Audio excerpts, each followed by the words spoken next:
Bennyhinn, you relate with these numbers because at some point in your life, before you made the decision to just take advantage of the opportunities that were there back then, yeah? Yes. So you really understand what it means to be in that particular category. And I believe majority of people, not just you. Yes. Tell us a bit about your story and the decision that you had to take at that particular juncture to just change the trajectory of your life to become who you are today. Okay. First of all, thank you so much for this opportunity.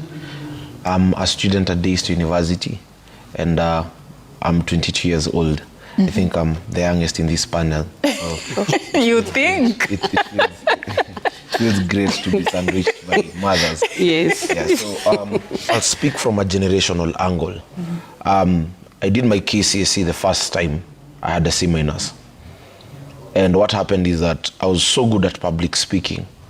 Early in the days, my father used to force me to watch news when I was in pre-unit.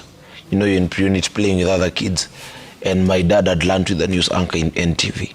So he could force me to watch because the news anchor was a classmate. He'll say, kuja uone classmate wangu. And I knew a lot of current affairs and all this, but this was not appreciated as much in school until later on. So it could be written in noisemakers almost every day. Even you miss school, you're still in the noisemakers list.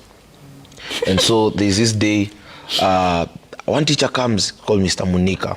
He says, I want you to go for the public speaking competition. So it was my first time on stage, public speaking. I'm given a paper, if you become the president of Kenya.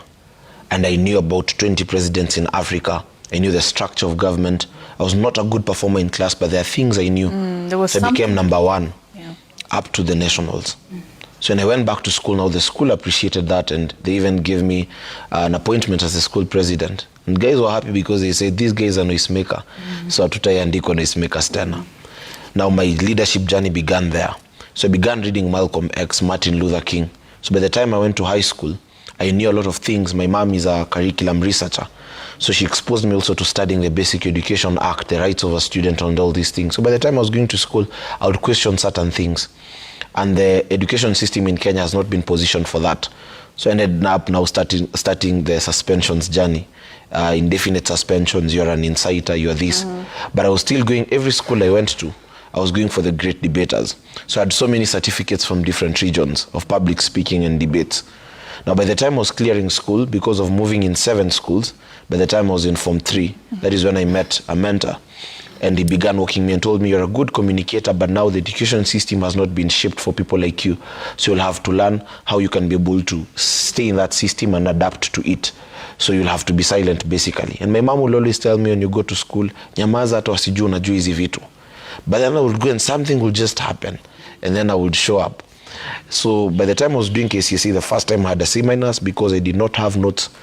Funny enough, I had a C-, but I had more than 21 certificates in public speaking and debates. So that's what I want to come out, because you seem to have had something in you. Yes. But your track record as a student, being suspended, having transferred from one school to another, getting a C-, what you had that was a gem as a public speaker didn't reflect in your ultimate as much. result. In fact, sometimes I would go home and my mom would be like, easy ni mzuri, the certificates of public speaking. But he. And what made me repeat school is because of history. I had not performed so well in history. And one of my dreams was to study law. And I thought, now the way this system has been shaped, and me being a public speaker, I may not get to certain stages. I also wanted to go to Royal Roberts to study executive public speaking. It was not a thing by then. But then, so I had to go back because I needed a B+ or a B plane. So I went back to school. But this time when I went back to school, I did not just go to study and pass. There are a few things that had to be corrected. I shared, I think, my video on TikTok, and that's when the team reached out. And also, at that time, I had gotten a child at the age of 18. So I was between a rock and a hard place. 7 schools, 6 suspensions. Now you have a child. And there is no hope ahead. And at this moment, I had to make very radical decisions. So when I went to school, my dad was talking to me in the car. Na niambia, siku hizi naona umeacha wasichana, una focus. I'm just keeping quiet. I'm saying yes. This is like a second chance. Yes. I'm just saying yes because, but I know something heavy is coming. And when I went to school, I made that decision and I told myself, I'm not coming to study so that I can pass and go to university. I'm coming to study so that I redefine my vision. You see, when the motivation changes, there is a way in which people see things differently.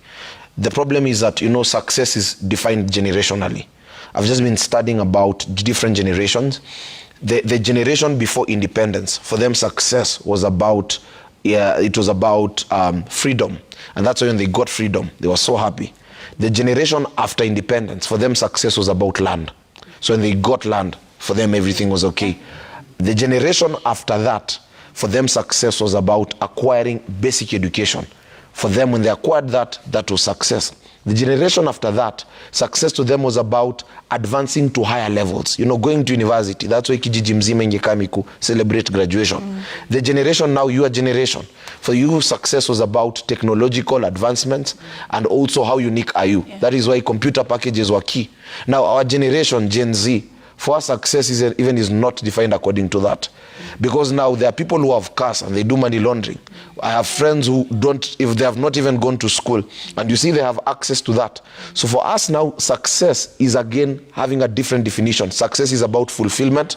That is why you are seeing people, they're being given jobs in the corporate, 200,000, 100,000, and they resign the next day. And they say, I'm not at peace, I don't feel nice doing that. For us, our generation is a feel-good generation. Right. So everything is connected to feelings. Now the generation after that, again, they have also redefined their success. All right. And now the education system has not been positioned to look at success from a generational angle. All right.